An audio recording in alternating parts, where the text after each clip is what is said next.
Okay, so this is our second video of the essay The Spirit of Freedom written by Rabindranath Tagore. First video में बहुत सारी बातें आप लोग ऑलरेडी पढ़ चुके हो, समझ चुके हो कैसे रविन्द्रनाथ टैगोर फ्रीडम के इनर आइडिया को बतलाते हैं और एक्सटर्नल फ्रीडम कैसा होता है ये सब बतलाते हैं। और साथ ही वो वेस्ट के बारे में काफ़ी ज़्यादा बातें करते हैं, खास करके अमेरिका और ब्रिटेन वगैरह के बारे में। अब उसके आगे वो यहाँ पे कहते हैं my experience in the west. जब वो खास करके जब अमेरिका और ब्रिटेन जैसे देशों में जाते हैं, जब वो पश्चिमी देशों की ओर जाते हैं, where I have realised the immense power of money and of organised propaganda. जब वो पश्चिम देशों में जाते हैं तब उन्हें रियलाइज होता है कि कैसे लोग पैसे का इस्तेमाल करके एक दूसरे को प्रभावित कर रहे हैं, एक दूसरे का उपयोग कर रहे हैं, मैनिपुलेट कर रहे हैं और एक ऑर्गेनाइज्ड प्रोपेगेंडा चलाया जा रहा है। ऑर्गेनाइज्ड प्रोपेगेंडा का मतलब क्या होता है? प्रोपेगेंडा का मतलब होता है कि अपने फ़ायदे के लिए दूसरों को इस्तेमाल हम लोग करते हैं, दैट इज़ प्रोपेगेंडा। और जब हम लोग अपने फ़ायदे के लिए दूसरों का इस्तेमाल करना चाहते हैं तब उसके लिए एक प्लानिंग बनाया जाता है, दूसरे के दिमाग में बहुत सारी बातें फीड की जाती हैं, डाली जाती हैं, that is a kind of propaganda. तो यहाँ पे ये कहते हैं कि पश्चिम देशों में बहुत ही ज़्यादा प्रोपेगेंडा चलाया जा रहा है। मतलब हर एक व्यक्ति को दूसरे से कुछ ना कुछ लोभ होता है।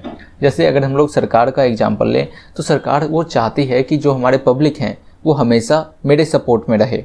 इसलिए सरकार क्या करती है, वो अपने लोगों को इन्फ्लुएंस करने के लिए बहुत सारी बातें वो लोगों के दिमाग में फीड करती हैं, डालती हैं। So that is a kind of an organised propaganda. और ये सारी चीज़ें उस समय पे ब्रिटेन में बहुत ज़्यादा चलाई जा रही थी, ब्रिटेन में चलाई जा रही थी, अमेरिका में चलाई जा रही थी। मतलब वहाँ की जो सरकार है वो सारे अपने लोगों को मैनिपुलेट करके अपने फ़ायदे के लिए इस्तेमाल कर रही है। जैसे मान लेते हैं अगर ब्रिटेन पूरी दुनिया पे शासन करती है तो इससे वहाँ के लोगों को कितना फ़ायदा हो रहा होगा?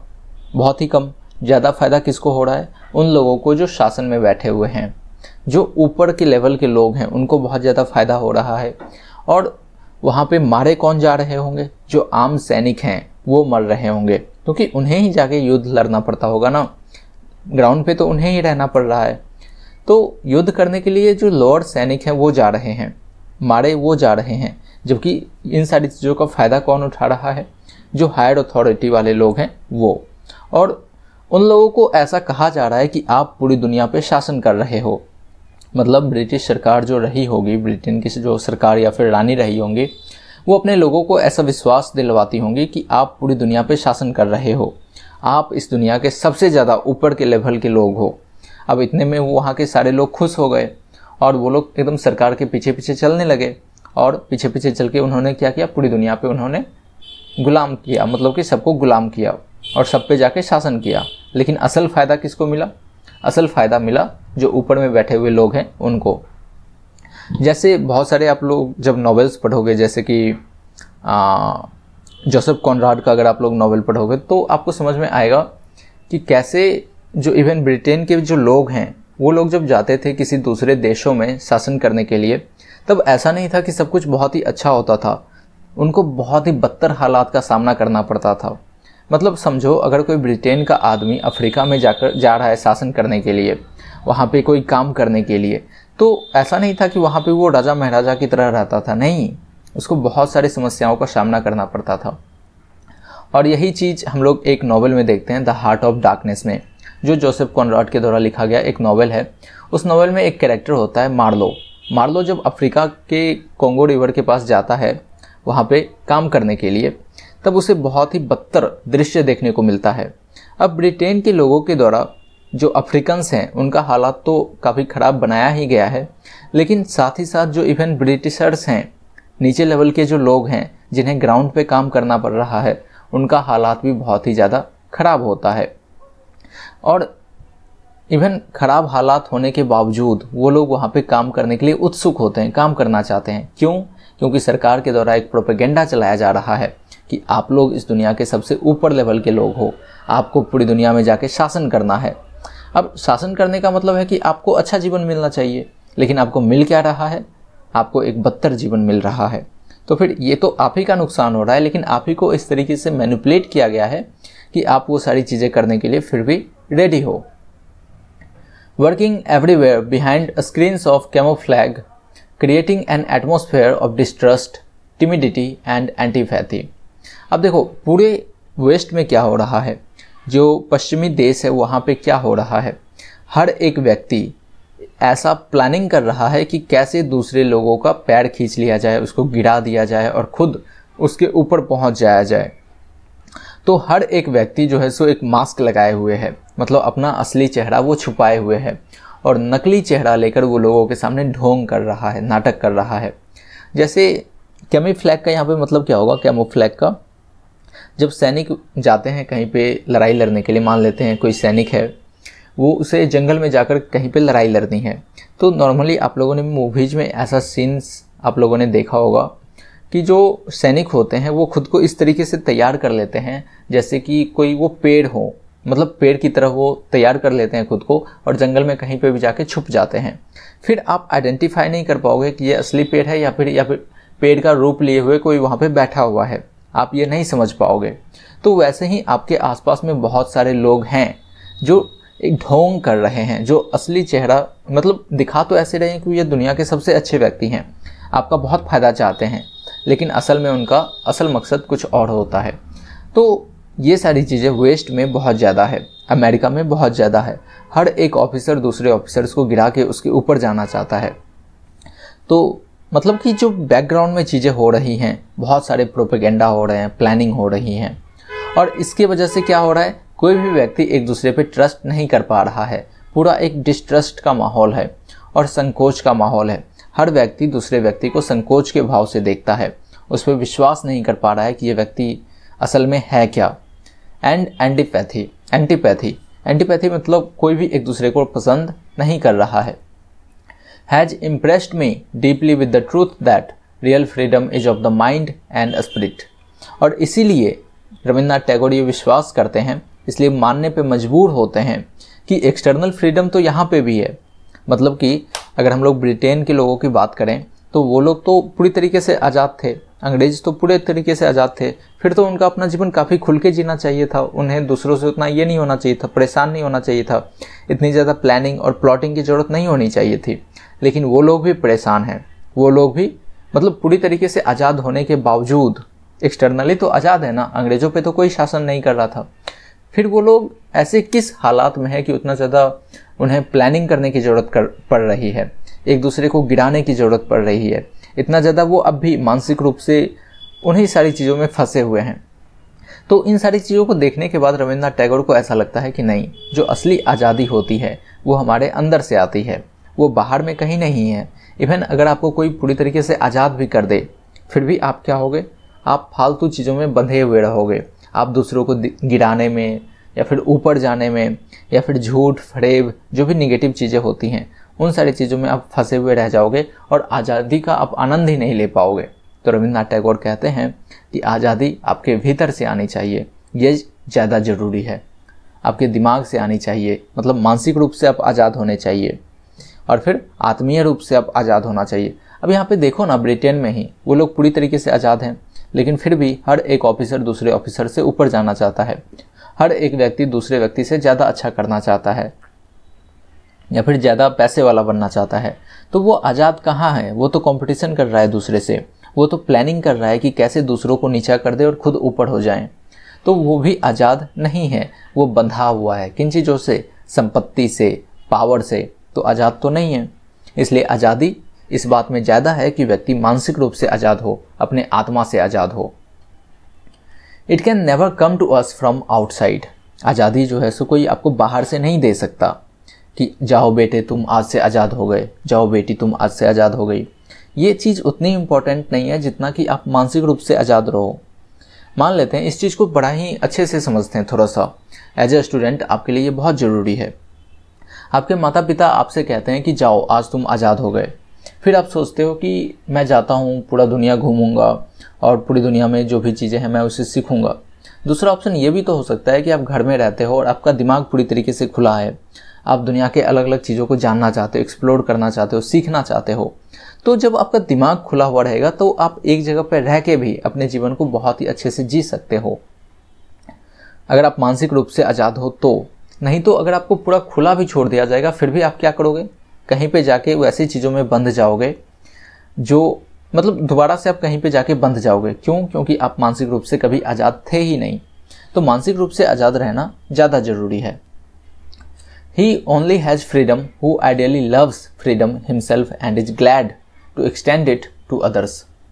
He only has freedom. सिर्फ वैसे लोगों के पास आज़ादी है जो आज़ादी दूसरे लोगों को भी देते हैं। मतलब आज़ादी सिर्फ वैसे लोगों के पास है जो आज़ादी से प्रेम करते हैं और जो दूसरों को गुलाम बनाकर नहीं रखना चाहते हैं, जो दूसरों तक भी आज़ादी पहुंचाते हैं। अब एक ऐसे माँ बाप जिनको आज़ादी बहुत ज़्यादा पसंद होगा, वो हर हमेशा बच्चे के पीछे नहीं रहेंगे कि तुम ये करो, ये मत करो, वो मत करो। मतलब हाँ, गाइडेंस ज़रूरी है, लेकिन पागलों की तरह हमेशा उनसे चिपके हुए नहीं रहेंगे, उनके जीवन को बांधने की कोशिश नहीं करेंगे अगर उन्हें खुद आज़ादी पसंद है तो। अब ये चीज़ें आपको और भी ज़्यादा क्लियरली समझ में आएंगी यहाँ पे। He who cares to have slaves must chain himself to them. वो व्यक्ति जो लोगों को गुलाम बनाकर रखना चाहता है, उसे खुद भी उन गुलामों के बीच में बंधा हुआ रहना पड़ता है। मान लो आप किसी घर के मालिक हो, आपका जो घर है आप उसके मालिक हो, ठीक है। अब आपके घर में एक नौकर आता है काम करने के लिए। अब आप हमेशा उस नौकर के पीछे पड़े हुए रहते हो, वहाँ पे देखो कि गंदा बचा हुआ है, उधर साफ करो, ये करो, वो करो, मतलब बहुत सारी चीज़ें आप उसको बताते रहते हो। तो आप एज ए गुलाम उसको ट्रीट कर रहे हो, ठीक है, कर रहे हो। लेकिन जब आप उसको एज ए गुलाम ट्रीट कर रहे हो तब आपको भी तो वहाँ पे एज ए गुलाम ही हो। मतलब कि आपको देखना पड़ रहा है कि कहाँ पे क्या गंदा बचा हुआ है, क्या काम बचा हुआ है। आपको बार बार नौकर के पास जाना पड़ रहा है, ये करो, वो करो। तो ऐसा नहीं है कि नौकर सिर्फ गुलाम है, आप भी गुलाम हो चुके हो। क्यों? क्योंकि आपको भी उन्हीं चीज़ों में बंधा हुआ रहना पड़ रहा है।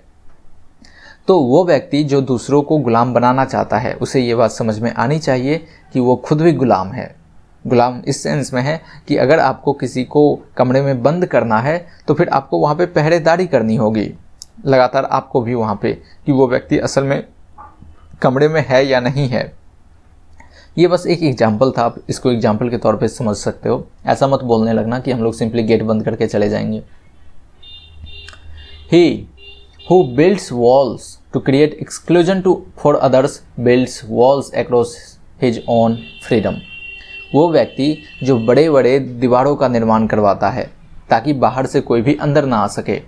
जैसे कि हमारे घर होते हैं, हमारा जो घर होता है उसमें चारों तरफ हम लोग बड़ी बड़ी बाउंड्री मान लो लगाते हैं ताकि कोई भी व्यक्ति बाहर से हमारे घर के अंदर ना आ सके।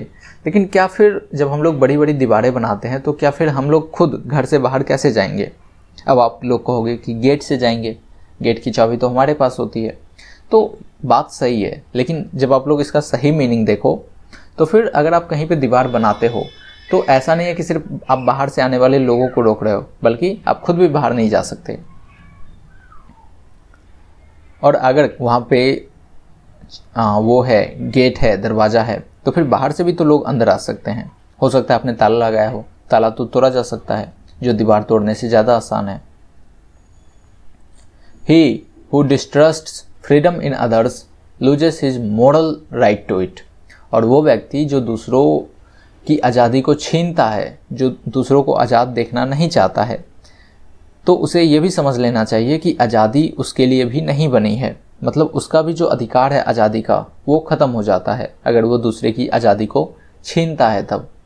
Sooner or later he is lured into the message of physical and moral servility. और आज नहीं तो कल वो व्यक्ति जो दूसरों को गुलाम बनाना चाहता है, वो आज नहीं तो कल उस जाल में फंसेगा। किस जाल में फंसेगा? कि वो भी पूरी तरीके से चापलूस बन चुका होगा। अब यहाँ पे देखो ना, जो ये है अंग्रेज़ों का सिस्टम है, वहाँ पे क्या रहा होगा। जो ऑफिसर्स भारत में आए थे रूल करने के लिए, वो हर एक ऑफिसर जो भारत के लोगों को गुलाम बनाकर रख रहे होंगे, वो कहीं ना कहीं तो चापलूसी कर रहे होंगे। वो अपने ऊपर के ऑफिसर को चापलूसी कर रहे होंगे। क्यों? क्योंकि वो ऊपर का ऑफिसर उसको लगातार पावर में रखे, उसको उस पद पे बनाए रखे, इसलिए उसे चापलूसी करनी पड़ती होगी। तो फिर ये कैसा आज़ादी है? अगर एक्सटर्नल आज़ादी थोड़ी बहुत मिल भी रही है और आपको चापलूसी करना पड़ रहा है, तो फिर ये कैसा है? Therefore I would urge my own countrymen to ask themselves if the freedom to which they aspire is one of external conditions। फिर रविंद्रनाथ टैगोर कहते हैं कि जब मैंने इतनी सारी चीज़ें बोल दी हैं तो फिर मैं अपने देशवासियों से पूछना चाहता हूँ, क्या जिस आज़ादी के पीछे हम लोग जा रहे हैं क्या वो सिर्फ एक्सटर्नल है? क्या कोई हमें बाहर से सिर्फ वो आज़ादी दे सकता है? और अगर कोई बाहर से हमें आज़ादी दे देता है तो क्या वो पर्याप्त आज़ादी होगी? ये अपने देशवासियों से वो पूछते हैं। Is it merely a transferable commodity? क्या ये कोई एक व्यापार की वस्तु है कि आज आज़ादी उसके पास है कल उसके पास है, मतलब सिंपली ट्रांसफ़र किया जा सकता है, एक लोग दूसरे लोग को आज़ादी दे देंगे? क्या आज़ादी सिर्फ इतना है? तो बेसिकली यहाँ पे आज़ादी को जो है so as a emotion treat किया जा रहा है, एज अ एब्स्ट्रैक्ट थिंग, कि जब तक आप उसमें विश्वास नहीं करोगे, जब तक आप खुद उन चीज़ों को नहीं मानोगे, आपको आज़ादी कोई भी दूसरा व्यक्ति नहीं दे सकता है। Have they acquired a true love of freedom? अब ये पूछते हैं क्या वास्तविकता में हमारे जो लोग हैं, क्या हम लोग जो हैं हमें आज़ादी से प्रेम है? क्या हम वाकई में आज़ादी से प्रेम करते हैं? ये क्वेश्चन है, और ये क्वेश्चन हर उस इंसान से पूछा जाना चाहिए जो बहुत सारी चीज़ों से बंधा हुआ होता है। धर्म से बंधा हुआ होता है, जाति से बंधा हुआ होता है, पैसों से बंधा हुआ होता है, बहुत सारी चीज़ें हमारे माइंड में होती हैं और हम उन चीज़ों पे बंधे होते हैं। हमारी जो अपेक्षाएं होती हैं, हमारी जो आकांक्षाएं होती हैं, उन चीज़ों से हम लोग बंधे हुए होते हैं। तो क्या हम वाकई में आज़ाद हैं? Have they faith in it? क्या हमें सच में वाकई में हमें विश्वास है किसमें? आज़ादी में। Are they ready to make a space in their society for the minds of their children to grow up in the ideal of human dignity unhindered by restrictions that are unjust and irrational? अगर हम वाकई में हम लोग आज़ादी को प्रेम करने वाले लोग हैं तो क्या हम लोग अपने बच्चों को इतनी आज़ादी देंगे कि वो जो भी करना चाहते हैं कर सकते हैं? या फिर हमारे जो बच्चे होंगे वो एक ऐसे समाज में पलेंगे बढ़ेंगे जहाँ पे कोई भी इर्रेशनैलिटी नहीं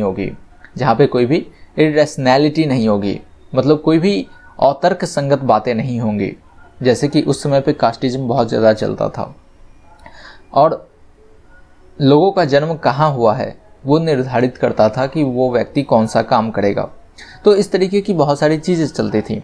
अब उस समय के लोग अगर वाकई में आज़ाद होते तो इन चीज़ों से बंधे हुए तो नहीं होते, और अगर वाकई में आज़ाद होते तो वो अपने बच्चों को इतनी ज़्यादा छूट देते कि वो अपने सोसाइटी में जो भी करना चाहे कर सकते हैं। इवन मतलब किसी भी वर्ग का इंसान जो भी काम करना चाहता है वो कर सकता है अगर उन लोगों के पास वाकई में आज़ादी होती। अब ऐसा नहीं था कि अंग्रेज़ों ने इन सारी चीज़ों को बांध रखा था। अंग्रेज़ों ने ये सारी कानून बनाई थी कि आप इस वर्ग से हो तो आपको यही काम करना है। ये सारे नियम कानून अंग्रेज़ों के द्वारा नहीं बनाए गए थे, ये हम लोगों ने नियम कानून खुद में बना रखा था। तो फिर रविन्द्रनाथ टैगोर कहते हैं कि हम लोग कैसे आज़ाद हैं? इवन अगर अंग्रेज़ चले भी जाते हैं तो क्या हम सच में हम लोग आज़ाद हो जाएंगे? क्या हम लोग अपने बच्चों को उतना छूट देंगे कि वो ह्यूमन डिग्निटी का जो हाईएस्ट लेवल होता है, मतलब मानवता के जो शिखर पे, मतलब सबसे जो गौरवशाली चीज़ें हो सकती हैं, उन चीज़ों को वो एंजॉय कर पाएंगे? या फिर जो भी अन्याय हम लोग बच्चों के साथ कर रहे हैं उन चीज़ों को हम लोग ख़त्म कर देंगे? अभी भी बहुत ज़्यादा ये सारी चीज़ें मौजूद होती हैं कि जो बच्चे खुद करना चाहते हैं, पेरेंट्स उन चीज़ों को सपोर्ट नहीं करते हैं। पेरेंट्स कहते हैं कि तुम्हें यही करना है। जैसे मान लो अगर कोई पेरेंट्स डॉक्टर है तो वो अपने बच्चों को भी फोर्स करते हैं कि तुम्हें भी डॉक्टर ही बनना चाहिए। और अलग अलग जो जॉब्स में लोग हैं वो अलग अलग उनका प्रेफरेंस होता है जो अपने बच्चों पे वो डालने की कोशिश करते हैं। Have we not made elaborately permanent the walls of our social compartments? अब देखो ये है आपका मेन क्वेश्चन। सोशल कंपार्टमेंट्स का मतलब क्या होता है? जैसे आप गाड़ी में जाते हो ट्रेन वगैरह में तो वहाँ पे कंपार्टमेंट होता है, ठीक है। उसी प्रकार से समाज में भी कंपार्टमेंट बना दिया गया है, जैसे कि ब्राह्मण का कंपार्टमेंट, राजपूत का कंपार्टमेंट, या फिर शूद्र का कंपार्टमेंट, स्वर्ण का कंपार्टमेंट, या फिर वेश्या का कंपार्टमेंट। इस तरीके से अलग अलग कंपार्टमेंट बना दिया गया है। और नॉर्मली ऐसा विश्वास किया जाता है कि जो भी ब्राह्मण घर में पैदा होगा वो ब्राह्मण क्या बनेगा? पंडित ही बनेगा। जो भी राजपूत घरों में पैदा होगा वो क्षत्रिय ही बनेगा, सैनिक ही बनेगा। क्यों? ऐसा क्यों है? तो यहाँ पे ये कहता है कि क्या हम लोगों ने ये परमानेंट दीवारें नहीं बना दी है सोशल कंपार्टमेंट का, समाज में जो अलग अलग कंपार्टमेंट बना दिए गए हैं, दीवार बना दिए गए हैं कि इस एरिया में जिसका जन्म हुआ वो यही काम करेगा। मतलब बच्चों से नहीं पूछा जाएगा कि उसे क्या करना है, नहीं उसे करने दिया जाएगा जो भी वो करना चाहता है। बस एक कंपार्टमेंट बना दिया गया है, उस कंपार्टमेंट में जिसका जन्म होता है उसको वही कार्य करना है। We are tenaciously proud of their exclusiveness. और सबसे जो यहाँ पे बदतर बात है वो ये है कि हम लोग काफ़ी ज़्यादा प्राउड होते हैं, इस बात पे हम लोग गर्व करते हैं। गर्व इस बात पे कि हम लोग जो है सो दुनिया के पहले समाज हैं जो इस तरीके के कंपार्टमेंट को बनाए हुए है। एक्सक्लूसिवनेस का मतलब होता है कि ऐसा कुछ कर जाना जो दुनिया में आज तक नहीं हुआ है। तो सोशल कंपार्टमेंट जो है सो दुनिया में किसी भी हिस्से में नहीं बनाए गए हैं, सिर्फ और सिर्फ ये भारत में चलता है। और हम लोग बहुत ही ज़्यादा गर्व करते हैं इस चीज़ पे कि हम लोगों ने एक सोशल कंपार्टमेंट बना रखा है कि लोग जहाँ पे जन्म लेंगे उसको वही काम करना है। We boast that in this world no other society but our own has come to finality in the classifying of its living members. हम लोग क्या कहते हैं कि इस दुनिया में कोई भी समाज नहीं है हमारे अलावा जिन्होंने समाज में वर्गीकरण किया हुआ है। मतलब देख रहे हो कि समाज में वर्गीकरण है, क्लासिफाई किया हुआ है, और हम लोग काफ़ी प्राउडली ये सारी चीज़ें बोल रहे होते हैं। हम लोग प्राउडली ये कहते हैं कि दुनिया में कोई भी दूसरा जगह नहीं है जहाँ पे इस तरीके की चीज़ें हैं। Yet in our political agitations, we conveniently forget that any unnaturalness in the relationship of governors and governed which humiliates us becomes an outrage when it is artificially fixed under the threat of military persecution। अब देखो normally हम लोग क्या कहते हैं, जब हम लोग आंदोलन कर रहे होते हैं, पॉलिटिकल रिफॉर्म हम लोग लाने की कोशिश करते हैं, तो वहाँ पे जो आंदोलन होता है उसमें हम लोग क्या कहते हैं, बहुत ही आसानी से कहते हैं कि अंग्रेज़ों का कोई अधिकार नहीं है हम पे शासन करने का। अंग्रेज़ों का कोई अधिकार नहीं है हम पे शासन करने का। बात तो सही है, लेकिन बात तो ये भी सही है ना कि जो एक जाति है उसका कोई अधिकार नहीं है दूसरे जातियों पे शासन करने का। जो एक व्यक्ति है उसका कोई अधिकार नहीं है दूसरे व्यक्तियों पे शासन करने का। बात तो ये सारी भी सही है, लेकिन जब ये सारी चीज़ें अंग्रेज करते हैं तो हमें लगता है कि हमें ह्यूमिलिएट किया जा रहा है। जब ये सारी चीज़ें अंग्रेज मिलिट्री के साथ करती है, सैनिकों के साथ करती है, हमारा दमन करने की कोशिश करती है, तो हमें लगता है कि ये हमारा क्या हो रहा है, ह्यूमिलिएशन हो रहा है। बात तो सही है, ह्यूमिलिएशन हो रहा है, लेकिन ह्यूमिलिएशन तो वहाँ पे भी है जब एक जाति दूसरे का दमन करता है, उसका शोषण करता है। ये सारी चीज़ें आप लोगों ने उस ऐसे एनाहिलेशन ऑफ कास्ट में पढ़े होंगे और बहुत हद तक सिमिलर चीज़ें हैं यहाँ भी। When India gave voice to immortal thoughts in the time of fullest vigor of vitality, her children had the fearless spirit of the seekers of truth। अब देखो पास्ट की बातें होती हैं। भारत का हमेशा से इतिहास ऐसा नहीं रहा है। जब हम लोग महाभारत वगैरह में देखते हैं तब महाभारत का हर एक किरदार जो है वो एनर्जी से भरा हुआ है, मतलब बहुत ज़्यादा वो एनर्जी से भरा हुआ है। हर एक किरदार फियरलेस है, बिना डर का है, और वो सब किरदार सत्य के तलाश में है। मतलब ऐसा नहीं है कि भटका हुआ है, नहीं, हर एक किरदार क्या है, सत्य के तलाश में, सच को ढूंढने के लिए निकला हुआ है। तो when India gave voice to immortal thoughts मतलब कि अमरणशील विचार, अमरणशील विचार को इंडिया जब याद करता है तब पूरा इंडिया जो है सो एनर्जी से भर जाता है, और तब हमें लगता है कि अब हम फियरलेस बन चुके हैं। The great epic of the soul of our people, the Mahabharata gives us a wonderful vision of an overflowing life। और जब हम लोग जो मोटिवेशन लेते हैं, हम लोग इंस्पिरेशन लेते हैं, कहाँ से लेते हैं, महाभारत से लेते हैं, रामायण से लेते हैं। तो जब हम लोग अपने पास्ट को याद करते हैं, गौरवशाली इतिहास को याद करते हैं, तब हमारा जो है सो आत्मा पूरा एनर्जी से भर जाता है। और ये जो महाभारत है ये हमें क्या देती है, एक वंडरफुल विजन देती है, मतलब कि बहुत ही अच्छा सपना दिखाती है कि जीवन ऐसा भी हो सकता है। Full of freedom of inquiry and experiment, जीवन ऐसा भी हो सकता है कि हर एक व्यक्ति इतना आज़ाद हो कि वो मतलब क्वेश्चन कर सके सारी चीज़ों को, एक्सपेरिमेंट कर सके, मतलब जो वो अपने लाइफ में करना चाहता है वो कर सके, अलग अलग चीज़ों को क्वेश्चन कर सके। क्वेश्चन करना मतलब प्रश्न कर सके, इंक्वायरी अपना वो कर सके, खोज में जा सके, इतनी आज़ादी उसे होनी चाहिए। When the age of the Buddha came, humanity was stirred in our country to its uttermost depth। और अगर हम लोग इतिहास में थोड़ा सा और आगे बढ़ें तो जब बुद्ध आते हैं, जब बुद्धिज्म आता है, तो बुद्ध के साथ जो मानवता है वो और भी ज़्यादा गहरा उतर जाती है इस देश के इतिहास के अंदर। जब बुद्ध की बहुत सारी स्टोरी आप लोगों ने सुना होगा, आप लोग सुने होंगे, उसमें कितनी ज़्यादा मानवता थी, कितने ज़्यादा वो लोग मानवता के शिखर पे थे, ये सारी चीज़ें आप लोगों ने पढ़ा होगा। The freedom of mind which it produced expressed itself in a wealth of creation, spreading everywhere in its richness over the continent of Asia।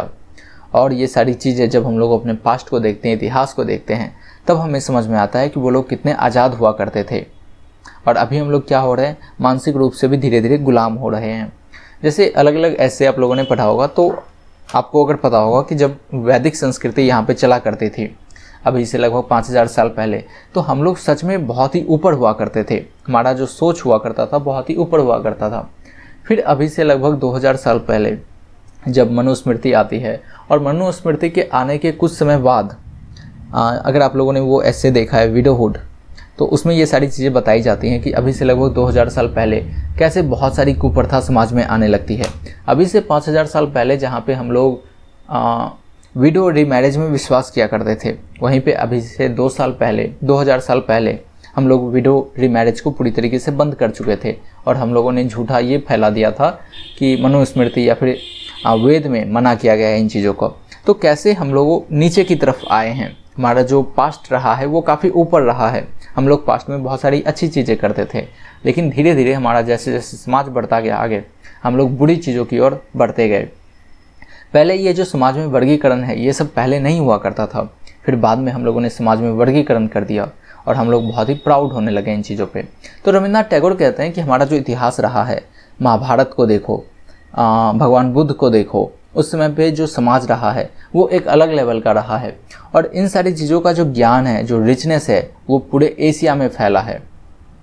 But with the above of life in India the spirit of creation died away. लेकिन धीरे धीरे जैसे जैसे समय आगे बढ़ता गया, India में जो जीवन शैली है वो धीरे धीरे ख़त्म होने लगी। जो असल जीवन शैली था वो धीरे धीरे ख़त्म हो गई और हम लोग किस तरफ बढ़ने लगे, गलत चीज़ों की ओर बढ़ने लगे। हम बहुत सारी चीज़ों को भूल गए। It hardened into an age of inert construction.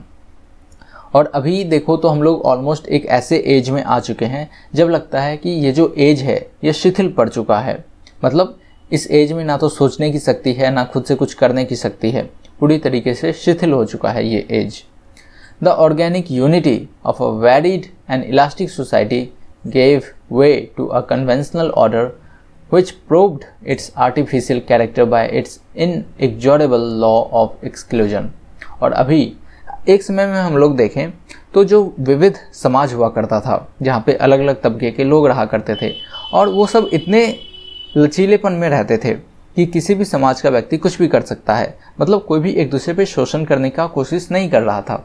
तो विविधता होने के बावजूद, अलग अलग तरीके के लोग होने के बावजूद, सारे एक ऑर्गेनिक यूनिटी में रह रहे थे। मतलब ऐसा लग रहा था कि सारे लोग प्राकृतिक रूप से जुड़े हुए हैं आपस में। तो ये सारी चीज़ें वहाँ पे अवेलेबल थी। लेकिन फिर हम लोग जैसे जैसे समय में आगे बढ़ते गए, हम लोग किस तरफ बढ़ते गए, हम लोग एक दूसरे व्यक्तियों से दरकिनार होने लगे, दूसरे लोगों को नियम कानूनों में बांधने लगे, उन्हें गुलाम करने की कोशिश की और हम लोग बढ़ने लगे। तो इस तरीके से हमारा जो समय है वो धीरे धीरे खराब होने लगा। Life has its inequalities. अब देखो, ऑथर मानते हैं, आई एडमिट, ऑथर मानते हैं, कहते हैं मैं एडमिट करता हूँ, मैं ये बात स्वीकार करता हूँ कि जीवन के अपने इनइक्वालिटीज़ हैं। बहुत सारी चीज़ें जो हैं अनइक्वालिटी चल रही होती हैं, इनइक्वालिटी चल रही हैं जीवन में। ये सारी चीज़ें हैं, हर एक व्यक्ति दूसरे से बराबर नहीं हो सकता है, ये सारी चीज़ें चल रही हैं। But they are natural and are in harmony with our vital functions. लेकिन अगर वो मतलब जीवन में जो इनइक्वालिटी है, एक दूसरे से लोग जो असमान हैं, मतलब कि मेरे जैसा आप नहीं हो सकते, आपके जैसा कोई दूसरा व्यक्ति नहीं हो सकता, तो अगर ये इनइक्वालिटी है, असमानता है, और अगर ये प्राकृतिक रूप से है तो फिर ये बहुत अच्छी बात है। लेकिन अगर ये आर्टिफिशियल है तब क्या, मतलब ज़बरदस्ती का जो हम लोग असमानता बनाए हुए हैं उसमें दिक्कत है। इसका वो एक एग्जाम्पल देते हैं कि कैसे प्राकृतिक रूप से अगर असमानता है तो वो सही है, लेकिन वो मानव निर्मित नहीं होनी चाहिए। The head keeps its place apart from the feet. देखो हमारा जो सर है वो हमेशा ऊपर रहता है, हमारे पैर से अलग रहता है, not through some external arrangement और एनी कॉन्स्पिरेसी ऑफ कोएर्जन। अब ऐसा नहीं है कि हमारा सर जो ऊपर रहता है और हमारा जो पैर नीचे है, ये ऐसा नहीं है कि ये कोई प्रोपेगेंडा है या फिर दमन करने की साजिश है, क्योंकि हमारा पैर जो है सो हमारा सर जो है वो पैर का दमन करना चाहता है, इसलिए खुद ऊपर में बैठा हुआ और हमारे पैर को नीचे भेज दिया है। ऐसा कुछ नहीं है, ये नेचुरल है। क्यों नेचुरल है? क्योंकि if the body is compelled to turn somersaults for an indefinite period, the head never exchanges its relative function for that of the feet। अब ये कहते हैं कि ये इसलिए नेचुरल है क्योंकि अगर मान लेते हैं कि आपको उल्टा कर दिया गया, मतलब आपका जो सर है वो नीचे कर दिया गया और आपका जो पैर है वो ऊपर कर दिया गया, फिर ऐसा नहीं होगा कि कुछ समय के बाद आप सर के बल चलने लगोगे और फिर पैर से आप सोचने लगोगे। ऐसा कुछ नहीं होगा। चाहे आपको हजारों वर्ष उल्टा करके छोड़ दिया जाए, फिर भी आप दिमाग से चलना स्टार्ट नहीं करोगे। तो इसका मतलब है कि हमारा जो अभी स्ट्रक्चर है वो पूरी तरीके से नेचुरल है। But have are social divisions the same inevitableness of organic law. अब ये क्वेश्चन आता है, क्या ये प्राकृतिक असमानता क्या हमारे समाज में भी है कि आज अगर एक मतलब अलग अलग जो कास्ट बनाए गए हैं और अगर दोनों कास्ट को चेंज कर दिया जाए तो क्या उनमें कोई भी चेंजेस नहीं आएगा? क्या एक ब्राह्मण जो अभी पंडित हैं, अगर उनको मजदूर बना दिया जाता है तो क्या वो कभी मजदूर नहीं बन सकते? ऐसा है? बिल्कुल नहीं है। कुछ ही समय बाद वो मजदूरों वाले भी काम कर सकते हैं। और इवन अगर कोई मजदूर वर्ग में जन्म लेने वाला लोग है, उसको अगर ब्राह्मण में भेजा जाए तो कुछ समय बाद वो पंडित भी बन सकता है। तो वहाँ पे जब चेंजेस हो सकते हैं, मतलब कि वो नेचुरल नहीं है, वो मानव निर्मित है, ज़बरदस्ती का बनाया गया है। लेकिन अगर हम लोग अपने सर और पैर को देखें तो सर को आप नीचे कर लो, फिर भी आप सर से नहीं चल सकते। If we have the hardihood to say yes to that question, then how can we blame an alien people for subjecting us to a political order which they are tempted to believe eternal। और अगर आप ये कह रहे हो कि कोई व्यक्ति अगर पंडित है तो वो जन्म से पंडित है और भगवान के द्वारा उसको अधिकार दिया गया है पंडित बनने का, अगर आप इसका आंसर हाँ कह रहे हो तो फिर क्या फ़ायदा ये क्वेश्चन करने का कि बाहर से लोग कोई आकर हम पे शासन कर रहा है। हमारा दिमाग ही उस लेवल का है कि लोग आएंगे, शासन करेंगे, हम उसी लायक हैं अगर हम इस तरीके से सोच रहे हैं तो। By squeezing human beings in the grip of an inelastic system and forcibly holding them fixed, we have ignored the laws of life and growth। ये कहते हैं कि हम लोगों ने क्या किया है, जैसे स्क्वीज का मतलब होता है निचोड़ना। हम लोगों ने क्या कि अपनी मुट्ठियों में इंसानों को पकड़ के उसे ज़बरदस्ती निचोड़ दिया है हम लोगों ने, मतलब ज़बरदस्ती से। जैसे मान लो किसी का जन्म होता है किसी जाति में, उसे ज़बरदस्ती कहा जाता है कि तुमको यही काम करना है। ये हम लोग क्या कर रहे हैं, उसे निचोड़ रहे हैं। हम लोग जो जीवन का नियम है, जीवन का नियम क्या है कि हर व्यक्ति को इतनी आज़ादी होनी चाहिए कि वो जो चाहे कर सकता है, और अलग अलग चीज़ों को करने के बाद, सीखने के बाद, जानने के बाद उसके अंदर से एक इच्छा आएगी कि उसे यही करना है, फिर वो उस चीज़ को फॉलो करेगा। इस तरीके की नेचुरल चीज़ें होनी चाहिए। लेकिन यहाँ पे क्या किया जा रहा है, जो लोग हैं उनको ज़बरदस्ती से निचोड़ा जा रहा है, उसको कहा जा रहा है कि तुमको सिर्फ और सिर्फ यही करना है। अब देखो, आप लोगों को लगता होगा कि ये सज़ा बस छोटी जातियों के लिए है, सो कॉल्ड छोटी जातियों के लिए है, लेकिन ये उन लोगों के लिए भी तो है। एक ब्राह्मण के लिए भी तो ये सज़ा हो सकता है। मतलब मान लेते हैं कि उनको किसी दूसरे आर्ट उनको पसंद है, उनको डांस करना पसंद हो सकता है, उनको पेंटिंग करना पसंद हो सकता है, तो चलो कुछ हद तक तो ये सारी चीज़ें कर ही सकते हैं। लेकिन कुछ ब्राह्मण ऐसे भी तो हो सकते हैं जिनको क्षत्रिय बनना पसंद होगा, अब वो भी तो नहीं बन सकते। अब वो क्षत्रिय कैसे बनेंगे, क्योंकि वो क्षत्रियों में तो उनका जन्म नहीं हुआ है। तो अब उनको ज़बरदस्ती पंडित बनना पड़ेगा, तो सज़ा तो उनके लिए भी है।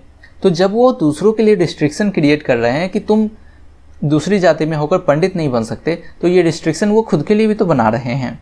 इसलिए यहाँ पे कहा गया है, अगर आप दूसरों को बंदी बना रहे हो, दूसरों को अगर आप गुलाम बनाने की कोशिश कर रहे हो, तो आपको खुद भी तो वहाँ पे गुलाम बनना होगा। तो जब आप दूसरे को रोक रहे हो कि आप दूसरे जातियों के लोग आपका काम नहीं कर सकते, तो आप भी तो दूसरी जातियों के काम को नहीं कर सकते। अब हो सकता है कोई एक ऐसा इंसान होगा जिसका हॉबी होगा क्षत्रिय बनना या फिर कोई दूसरा काम करना, और वो अब नहीं कर सकता है। क्यों? क्योंकि ये सारे रूल्स बनाए गए हैं। तो नुकसान इन लोगों का भी तो हो रहा है। We have forced living souls into a permanent passively, making them incapable of molding circumstance to their own intrinsic design and of mastering their own destiny. अब देखो, we have forced living souls, वो जो जीते जागते बहुत सारे इंसान हैं, हम लोगों ने उसके साथ क्या किया? ज़बरदस्ती किया है। ज़बरदस्ती उन्हें एक खास सांचे में ढालने की कोशिश की है। सांचे में ढालने की कोशिश की है मतलब हम लोग एक खास स्ट्रक्चर उन्हें ज़बरदस्ती देने की कोशिश करते हैं कि आपका जन्म यहाँ पे हुआ है, आपको सिर्फ और सिर्फ यही करना है। हम लोग उनको ये मौका नहीं देते हैं कि वो अपने खुद को जान सके, वो असल में जन्म उन्होंने क्यों लिया है, किस चीज़ को करने के लिए लिया है। हम लोग ये मौका उनको प्रदान नहीं करते हैं। तो जब हम लोग ये मौका ही नहीं देते हैं लोगों को कि वो अपने मैक्सिमम चीज़ों का इस्तेमाल कर सके, वो खुद को जान सके, तो फिर हम लोग ये कैसे एक्सपेक्ट कर सकते हैं कि हमारे लोग जो होंगे वो अलग अलग फील्ड में एक्सपर्ट होंगे। जब तक लोग अपने इच्छा से, अपने मन से किसी काम को नहीं करेंगे, वो उन चीज़ों को एक्सपर्ट नहीं बन सकते, उस चीज़ का, उस फील्ड का मास्टर नहीं बन सकते। और चूंकि हम लोग अपने लोगों को इतनी आज़ादी नहीं देते हैं, इसलिए आज बहुत सारे फील्ड्स में हम लोग क्या हैं? पीछे हैं। Borrowing our ideal of life from a dark period of our degeneracy, we have covered up our sensitiveness of soul under the immovable weight of a remote past. ये कहते हैं कि हम लोग जो हैं सो अभी मतलब अपने बहुत ज़्यादा भूतकाल को नहीं समझ पा रहे हैं। हम लोग, हमारा जो इंस्पिरेशन है, हम लोग जहाँ से इंस्पिरेशन ले रहे हैं, जहाँ से मोटिवेशन ले रहे हैं, वो सब क्या है? सेंसिटिवनेस हो चुका है, अनसेंसिटिव हो चुका है। We have set up an elaborate ceremonial of cage worship. हमारा जो दिमाग है वो इस तरीके से मैनिपुलेट कर दिया गया है, इस तरीके से ट्रेन कर दिया गया है कि हम लोग जो है सो केज वर्शिप की ओर हैं। केज वर्शिप मतलब, केज का मतलब होता है कि जो जेल कह लो, या फिर आप लोगों ने वो देखा होगा, पिंजरा देखा होगा। सो पिंजरा को केज कहा जा सकता है। तो हम लोग जो है सो पिंजरा की पूजा करते हैं। मतलब हम लोग बहुत पहले से गुलाम थे, हम लोग मानसिक रूप से बहुत पहले से गुलाम थे, और हम लोग इसको बहुत ही प्राउडली बयां करते आए हैं। हम लोग इसको बहुत ही आदर्श के रूप में देखते आए हैं। तो इसलिए हमारा जो दिमाग है वो चूंकि उस तरीके का बन गया है, इसलिए हमें बहुत ही आसानी से गुलाम बनाया जा सकता है। तो यहाँ पे जो कहा जा रहा है, we have set up an elaborate ceremonial of cage worship. हम लोग जो है सो केज वर्शिप को किसी उत्सव की तरह देखते हैं। मतलब कि पिंजरा के अंदर रहना और फिर उसी पिंजरे की पूजा करना। ये समझो कितना बढ़िया ये लाइन है। पिंजरे के अंदर बैठ के आप उस पिंजरे की पूजा कर रहे हो जिसने आपको अंदर बंद करके रखा हुआ है। तो हमारी मेंटालिटी क्या बन चुकी है? केज वर्शिप की मेंटालिटी बन चुकी है। And plucked all the feathers from the wings of the living spirit of our people. और हम लोग क्या करते हैं, किसी भी इंसान के अंदर जो उड़ने वाले पंख होते हैं, जो उस इंसान को उड़ा के आसमान में ले जा सकता है, दुनिया के किसी दूसरे कोने में ले जा सकता है, हम लोग उन सारे पंखों को नोच देते हैं, उसे तोड़ देते हैं। यानी कि लोगों में जो उड़ने की क्षमता होती है, हम लोग वो क्षमता ही लोगों से छीन लेते हैं। And for us with our centuries of degradation and insult with the amorphousness of our national unity, with our helplessness before the attack of disasters from without and or unreasoning self-obstructions from within, the punishment has been terrible. और यही सारी वजह हैं जिसके वजह से हमें आज इतना ज़्यादा भयंकर सज़ा मिल रहा है। मतलब अगर हम लोग मानसिक रूप से आज़ाद होते तो क्या हमें सच में अंग्रेज इतने दिनों तक गुलाम बना पाते? अगर लोगों के सामने पॉलिटिकल रिफॉर्म या फिर सोशल रिफॉर्म या फिर इकोनॉमिकल रिफॉर्म जैसी अलग अलग चीज़ें नहीं होती तो क्या हम सच में इतने दिनों तक गुलाम रहते? अगर सारे लोग एक होते, एक व्यक्ति दूसरे व्यक्ति से नफरत नहीं कर रहा होता भारत का व्यक्ति, तो क्या हम पे अंग्रेज इतने दिनों तक शासन कर पाता? वो यहाँ पे शासन इसलिए कर पाया क्योंकि यहाँ के सारे लोग ऑलरेडी बटे हुए थे। यहाँ के सारे लोग एक दूसरे को अलग दृष्टिकोण से देखते थे, सब एक दूसरे पे दमन करना चाहते थे। इसलिए उन लोगों के लिए ये सारी चीज़ें बहुत ही ज़्यादा आसान हो गई। तो ये जो सेंचुरीज ऑफ डिग्रेडेशन है, मतलब कि कई सदियां तक हम लोग जो है सो नीचे की ओर आ रहे थे और हम लोग जो है सो इंसल्ट झेल रहे थे। मतलब समझो, मान लेते हैं कोई एक सो कॉल्ड छोटी जाति का व्यक्ति है और जो कि ऑलरेडी ऊंची जातियों के द्वारा जो है सो बहुत ज़्यादा इंसल्ट झेल रहा था, उसे बहुत सारी प्रताड़नाएं झेलनी पड़ रही थी। फिर बाद में अंग्रेज आ जाता है और अंग्रेज भी सेम प्रताड़ना करना चालू कर देता है, प्रताड़ित करना चालू कर देता है। अब उन लोगों के माइंडसेट में क्या होगा कि पहले ऊंचे जाति वाले लोग उनको प्रताड़ित करते थे और अब अंग्रेज प्रताड़ित कर रहे हैं, तो उनको तो आदत बना हुआ है ना प्रताड़ित होने का, तो फिर वो विद्रोह क्यों करेंगे। तो इसलिए मानसिक स्थिति को समझना भी यहाँ पे जरूरी है। Our stupefaction has become so absolute that we do not even realize that this persistent misfortune, dogging our steps for ages, cannot be a mere accident of history, removable only by another incident from outside. और अब ऐसा नहीं है कि अचानक से अगर अंग्रेज यहाँ से चला जाए तो हम जो है सो मानसिक रूप से पूरी तरीके से आज़ाद हो जाएंगे, ऐसा बिल्कुल नहीं है। वो सारी चीज़ें जो सेंचुरीज से, जो हज़ारों वर्ष से हम लोगों ने अपने दिमाग में फीड किया है, जो बहुत पहले से हम लोग अपने दिमाग में बिठा चुके हैं, वो सारी चीज़ें अचानक से चली जाएंगी, ऐसा संभव नहीं है।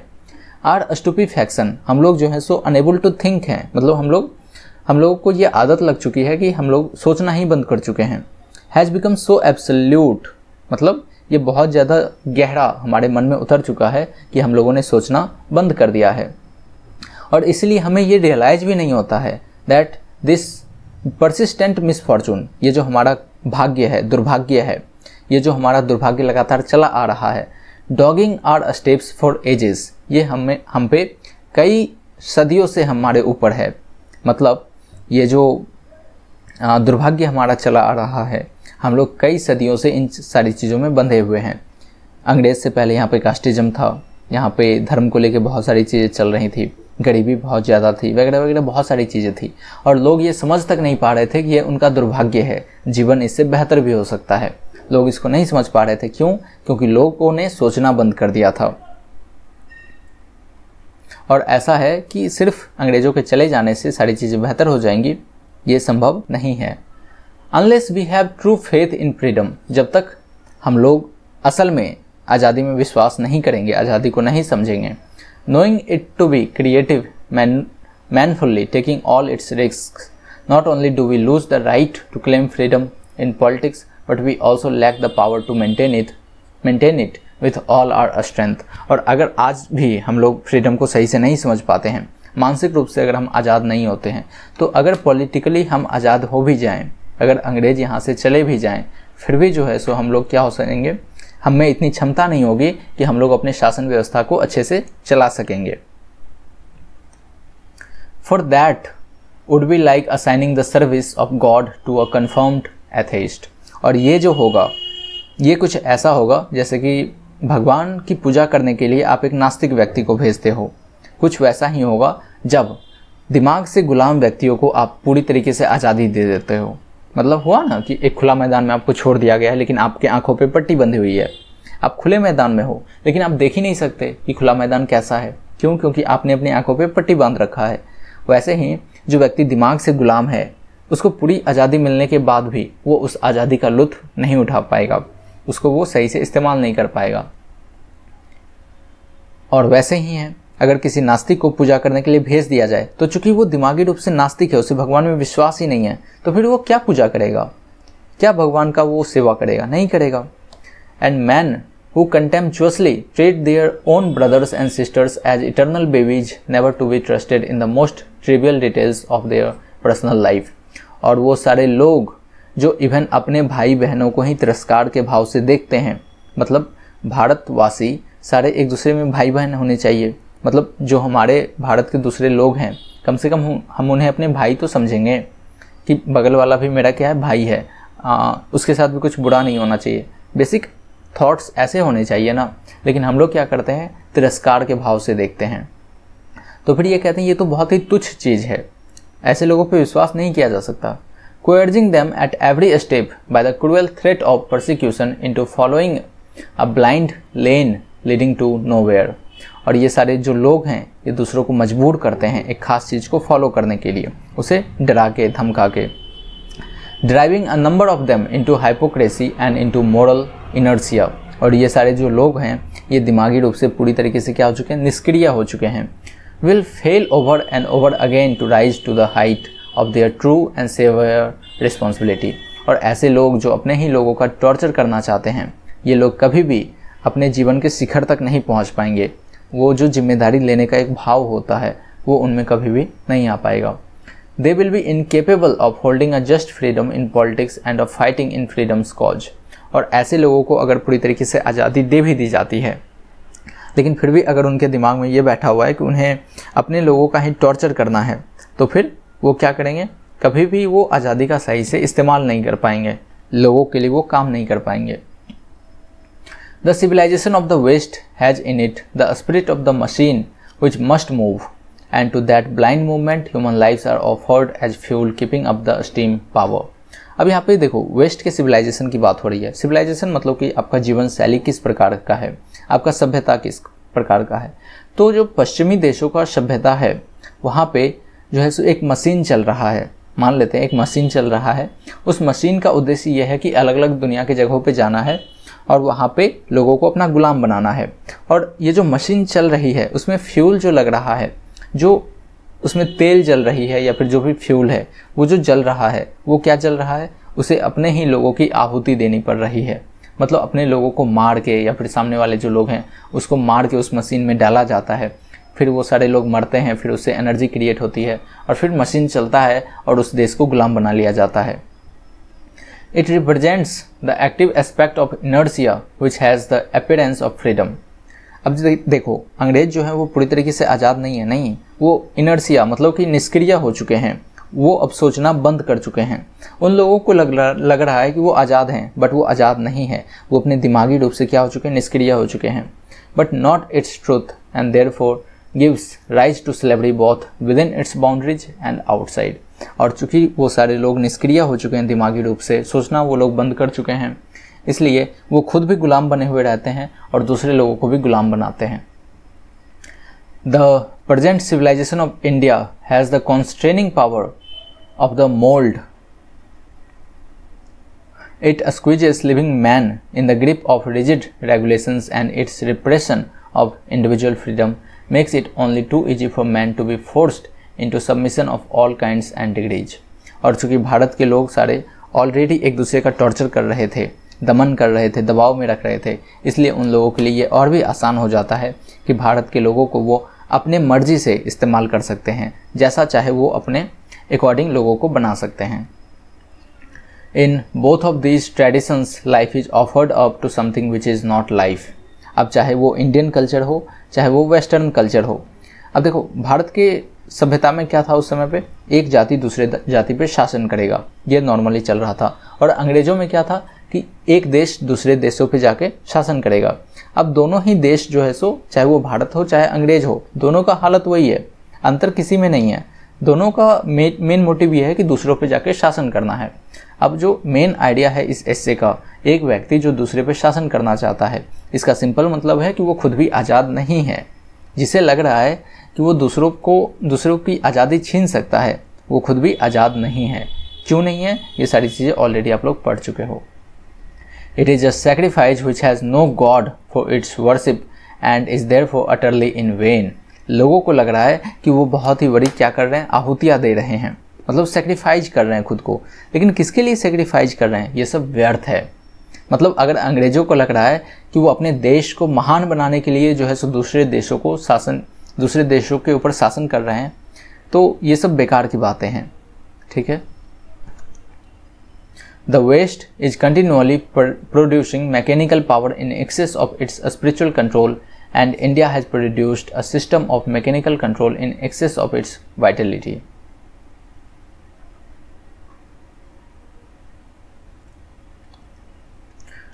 अगर दोनों को देखो, वेस्ट को देखो और इंडिया को देखो, पश्चिमी देशों को देखो, वो लोग क्या कर रहे हैं, अपने पावर के पीछे जा रहे हैं। इंडिया के लोग क्या कर रहे हैं, इंडिया के लोग भी कंट्रोल करने की पूरी कोशिश कर रहे हैं, किसको, अपने ही लोगों को। और वेस्ट के लोग क्या कर रहे हैं, वो पावर के पीछे जा रहे हैं कि पूरी दुनिया में मेरा ही मेरा शासन होना चाहिए। तो ओवरऑल ये आइडिया था इसका। आई थिंक आप लोगों ने सारी चीज़ें समझ गए होंगे आप लोग, और हो सके तो इसका ऐसे मतलब समरी फॉर्मेट में आप लोग खुद से लिख लेना, हो सके नहीं लिख ही लेना, बहुत ही इंपॉर्टेंट है, सारे पॉइंट आपको याद होने चाहिए। इनका अगर हम लोग जीवन देखें तो 1861 में जन्म होता है, 1941 में इनका डेथ होता है, कलकत्ता में इनका जन्म होता है। ये पोइट, राइटर, फिलोसोफर और एजुकेटर के तौर पे जाने जाते हैं। ये 13 भाई बहनों में सबसे छोटे होते हैं और कलकत्ता के कोई एक ठाकुर होते हैं, ठाकुर के घर में इनका जन्म होता है। मतलब इनके जो माता पिता रहते हैं वो बहुत ही बड़े लेवल के लोग रहते हैं, इनके पास बहुत ज़्यादा पैसा वगैरह होता है और इसी वजह से ये इतना ज़्यादा पढ़ पाते हैं, पढ़ाई वगैरह करते हैं और इस लेवल तक वो लिख आ पाते हैं। ऑथर्ड ओवर 2000 सॉन्ग्स, लगभग 2000 गानों से ज़्यादा ये लिखते हैं, जिसको रविंद्र संगीत के नाम से जाना जाता है। अगर आप बंगाली में देखोगे तो इनका रविंद्र संगीत बहुत ज़्यादा पॉपुलर है। शायद वो गाना आप लोगों ने सुना होगा, एकला चलोड़े एकला चलोड़े, वो गाना इन्हीं के द्वारा लिखा गया। बहुत ही पॉपुलर ऐसे गाने हैं, आप लोग हो सके तो सुनना, काफ़ी अच्छे गाने हैं। बंगाली में है बट सुनने में काफ़ी अच्छा लगेंगे। 50 वॉल्यूम्स ऑफ पोइट्री, ये लगभग 50 पुस्तक जो है सो कविता की लिखते हैं। 38 प्लेज, 38 से ज़्यादा ये जो है सो ड्रामा लिखते हैं और 12 नॉवेल्स ये जो है सो लिखते हैं। ये सब आपको याद रखने की ज़रूरत नहीं है, बस आपको ये समझने की ज़रूरत है ये जो है सो कितने बड़े लेवल के कलाकार थे। गाना लिखते थे, पेंटिंग करते थे, प्ले लिखते थे, नॉवेल लिखते थे, पोइट्री लिखते थे, साथ ही साथ फिलोसोफर थे, एजुकेटर थे। एडिशनली ही राइट्स न्यूमरस शॉर्ट स्टोरीज, ये शॉर्ट स्टोरीज भी लिखते हैं, एसेज लिखते हैं, एक ऐसे आपने अभी पढ़ा है, और लगभग 2500 से ज़्यादा ये पेंटिंग्स इन्होंने बनाए हैं। और ये फर्स्ट नॉन यूरोपियन थे, मतलब कि कोई भी यूरोप से बाहर का व्यक्ति जिसे नोबेल प्राइज़ मिला हो, और इन्हें लिटरेचर में नोबेल प्राइज़ मिलता है। दुनिया का सबसे बड़ा जो प्राइज़ है वो नोबेल प्राइज़ है, तो इनको नोबेल प्राइज़ मिलता है लिटरेचर के अंदर। इनकी एक कलेक्शन ऑफ पोम्स होती है गीतांजलि, जो 1913 में आती है। तो इस पोइट्री कलेक्शन के लिए इनको वो मिलता है, नोबेल प्राइज़ मिलता है। और ये यूरोप से बाहर वाले सबसे पहले व्यक्ति हैं जिनको नोबेल प्राइज़ मिला, और ये इंडिया के भी पहले व्यक्ति हैं जिनको नोबेल प्राइज़ दिया गया है। अभी ये विश्व भारती यूनिवर्सिटी की स्थापना करते हैं शांति निकेतन में, जहाँ पे ये अपने बच्चों को पढ़ाया करते हैं, अपने बच्चों मतलब कि बच्चों को पढ़ाया करते हैं। और इनका जो पर्पस था एजुकेशन का, इनका मानना था कि हॉलिस्टिक एजुकेशन होना चाहिए, मतलब समावेशी शिक्षा होनी चाहिए, सारी चीज़ों में योगदान होना चाहिए। एक बच्चे को इतिहास भी पढ़ाया जाना चाहिए, ज्योग्राफी भी पढ़ाई जाना चाहिए, मैथमेटिक्स पढ़ाया जाना चाहिए, पोइट्री पढ़ाया जाना चाहिए, इवन खेलकूद में भी पार्टिसिपेट करवाया जाना चाहिए। तो समावेशी शिक्षा दी जानी चाहिए, एम्फेसाइजिंग क्रिएटिविटी, फ्रीडम, और बच्चों में जो फ्रीडम का आइडिया है वो उनमें होना चाहिए। और बच्चों में इस तरीके से एजुकेशन दी जानी चाहिए कि वो प्रकृति के करीब रहना चाहे, उनको प्रकृति से काफ़ी प्रेम हो। तो ये सब इनका आइडिया था।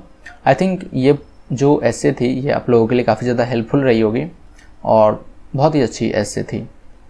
तो मिलते हैं फिर दूसरे वीडियो में, बाय बाय।